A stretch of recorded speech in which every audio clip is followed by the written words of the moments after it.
What's up, guys? This is Volks giving you guys a commentary on Katawa Shoujo. It's day 3!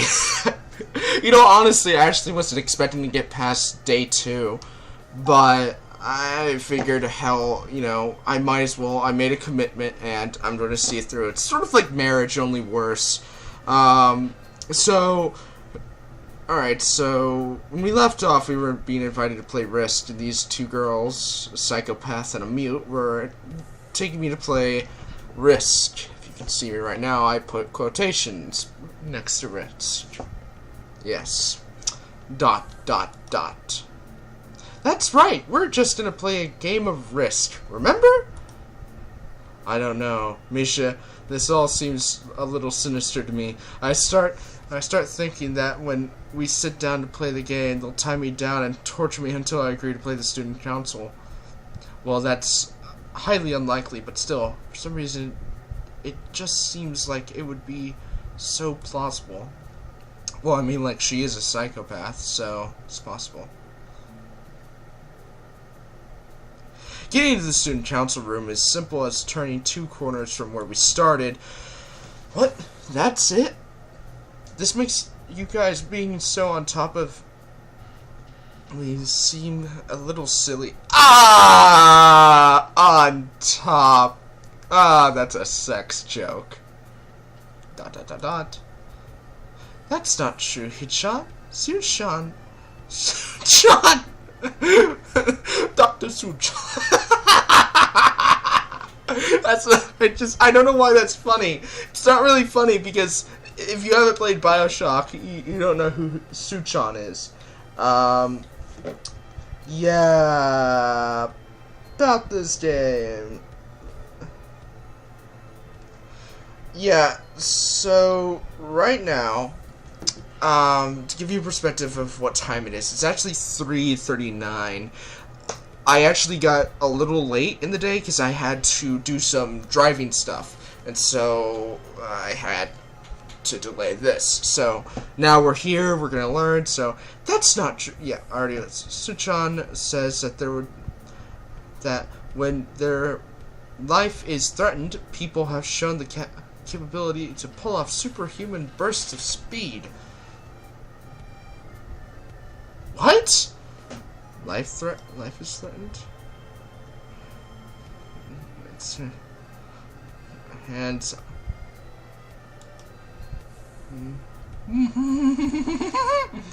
Misha, friend, Stephens. Stop that. I know you heard me. You have to. No excuses. Open doors student council. It's very plain, sparsely decorated room, although it's quite large, maybe even a little larger than a classroom. There's a big table in the center, surrounded by chairs, and a smaller desk prominently placed in the back. I assume is Susan's. There are a few regular desks and chairs stacked on one side as well. Extras, perhaps? No, that's for AA meetings they have in the classroom as well. Aside from the tables and chairs, the room doesn't seem much else to offer. Just a couple of filing cabinets and bookshelves, school records, and documents. Not much else. In fact, nothing else. This is a pretty bleak room. They could at least put a potted plant in here or something. But noticeable thing that this. Are we early? ... No. What do you mean no? Nobody else is coming today? Yeah, that's right. I just asked that case. Clasp your hands together very energetically. Let's play Risk. Come on. You promised, didn't you? You have to. Okay. Do you want to know the rules? We can explain it to you and we set everything up. This sounds behind cabinets. Actually, this looks kind of interesting. After Misha spends a little too the basic, somewhat vague and confusing tutorial, Susan cuts in and declares the game has started with decisive motion, slicing around through the air. It's aggressively rubbing off. It's rubbing off me. I start feeling more competitive than This game. I try to ponder, defend against resistance. So, from two fronts, she breaks it. Concentration by drumming her fingers on the table. Get my attention. Hit-chan? Su-chan wants to know if it's taking too long to make a move. Also says she'll let you keep Australia if you agree to join the student council. I thought this game was with no strings attached. Just the fact that the diagonal over my head offer means that she knows I care about the outcome of this Game of Thrones. And anyway, no! Unless your fighting spirit would be a benevolent dictator who will...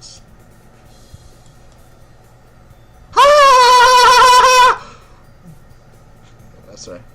You were so competitive, Saizun. She seems to take this as a compliment. I would expect student council president to be a little bit more magnanimous. Means sign. So she pulled out a piece of paper, writes it for us. Passes over to her temples. Fury gestures. Sean, she says you're going to tell her I'll crush you for rebellion. Stiff. Chance of you.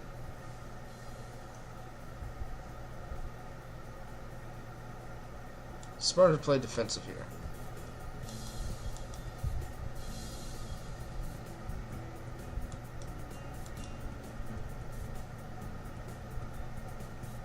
Wait.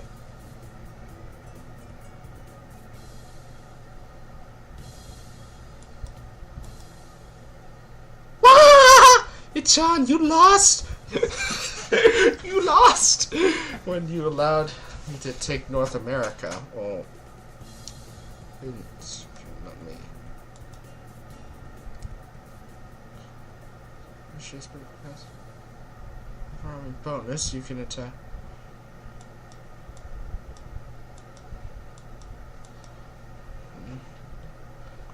Show me. America, but then you switched. Could I like?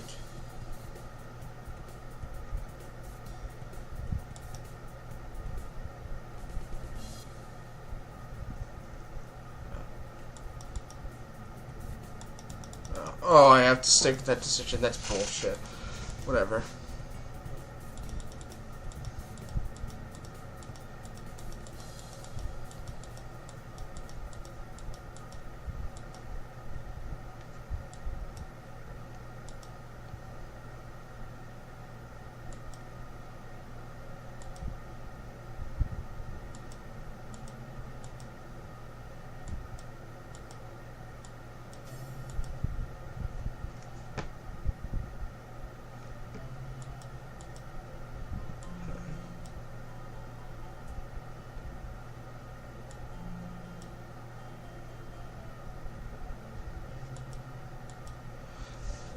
Sure, I want to. Aww. ... Okay, Hitchan, but I'm going to give up new cities. So maybe there's still a chance to come around. We could really have fun. We could play Rest, and maybe one day you could beat me unless we graduate before that. That doesn't make me feel as reluctant about joining you now. Surely you are not horrible at board games. Maybe you can play a game you know then, to give you a handicap. Oh my god, a stool for the handicapped made that joke. I might have... water. Just to make you feel better, after all. Aw, that's told, Hitchan. I glanced at the clock and realized I spent far too long playing Risk tonight. Sorry, I have to go. I wanted to go to the library. It's not closed, isn't it?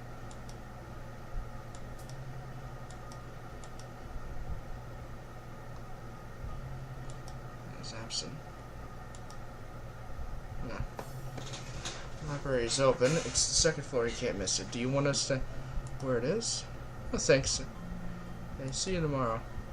Bye-bye! Run into no problem. Second floor. Tavern.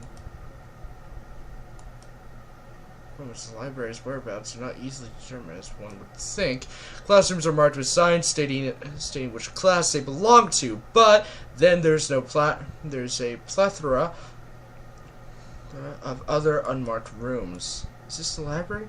Or is this one of the... oh shit, I bet the ladder's at random. I turn around the corner on my door's intention. It's not closed. It's not open either. What? It's like some sort of weird, like, conundrum of not being open. Oh, ajar. Okay, why didn't you just say ajar? I mean, very best someone's inside. Directions.